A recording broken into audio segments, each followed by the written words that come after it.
Right, have we got Marina's? Yeah, so I've got the photos, that one of the bridge. Is this my first photo? Yeah. Yeah. So this is a photo taken, and I've just got to check on my glasses, I think in 2015, yeah.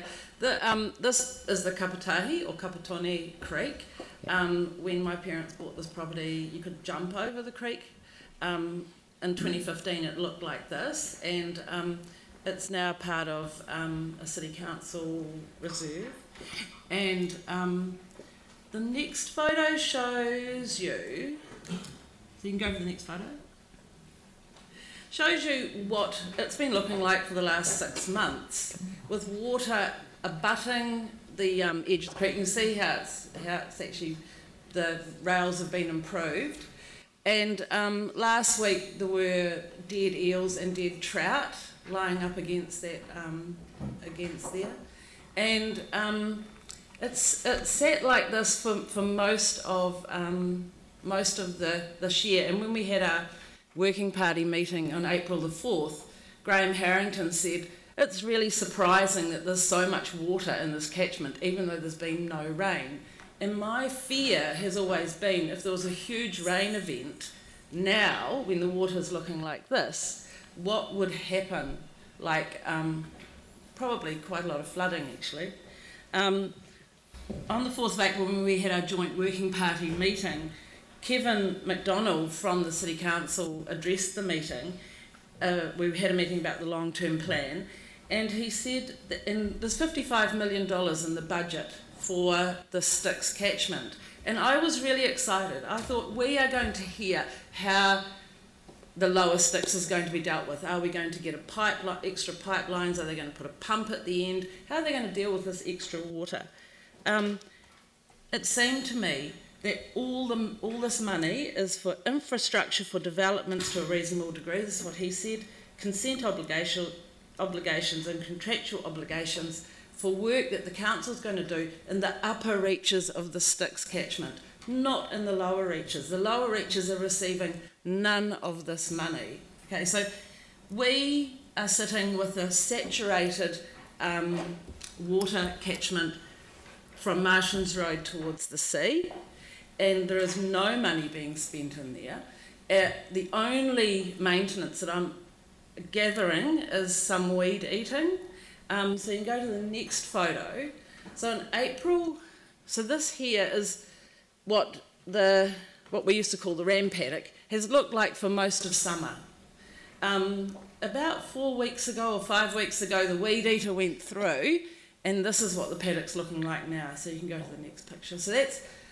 So we have this was our ram paddock. This is where our rams used to be kept away from the ewes. And now it's just a mud bath. That is what it's looking like today. With, you know, so, and this is repeated all the way down Lower Styx. Would you agree with me, Barry? Yeah. This is what people are coping with and just the bridge that you can see in the corner is the Styx Bridge. Right. Yeah. So it's Marshland Road. This is Marshland Road, yeah. And this is... You can see why it's called Marshland. Yeah. This high water level continues all the way to even behind the Everglades. It goes all the way. The creek is high, quite a long way. In fact, even by Arua Domain, it's causing flooding on private property. So where's the edge of the creek, Marina? So this is the confluence where the Kapatoni, the creek on the right-hand side. You can't really. If you go to the next picture, that is the edge of the creek. So that water joins on to that other bit of water. Right. And we've had a huge eucalypt just fall over into our Maklakarpa hedge because the ground was so saturated it basically just dropped. So there's been significant trees fall around there. Yep. So the next picture kind of goes and this is a box drain. Like normally box drains look quite empty. This is how the box drains look. You can see that this is the Kapatahi Creek off Crawford Road. It's between Belfast Road and Marshland Road. You can't see this from the street, but you can probably see that this is before the wheat eater went through. So this is actually what it's been looking like for summer. That's our summer waterway. Yeah, it's a lot. Okay, so the next. I don't know. Is there any questions about this? Well, So we've come to the end of time, so okay. yeah. But Just two more. This stump and the next stump. This is the cover. This is downstream. If you keep on with the photo a bit more, you can see that the stumps are actually blocking. So this was a stump that came down in the earthquake, and it's sitting in the middle of the waterway.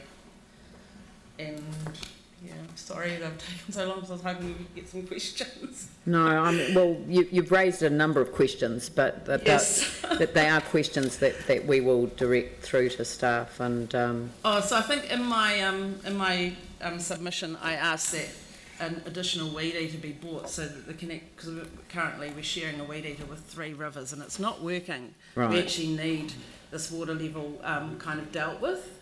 yeah, there were Sorry two. about that. Yeah. Yeah. Okay. No, look, thank you, all 3 of you, very much for your submission. It's always more powerful with pictures, and I think you've made a big impression here this afternoon, so thank you very much.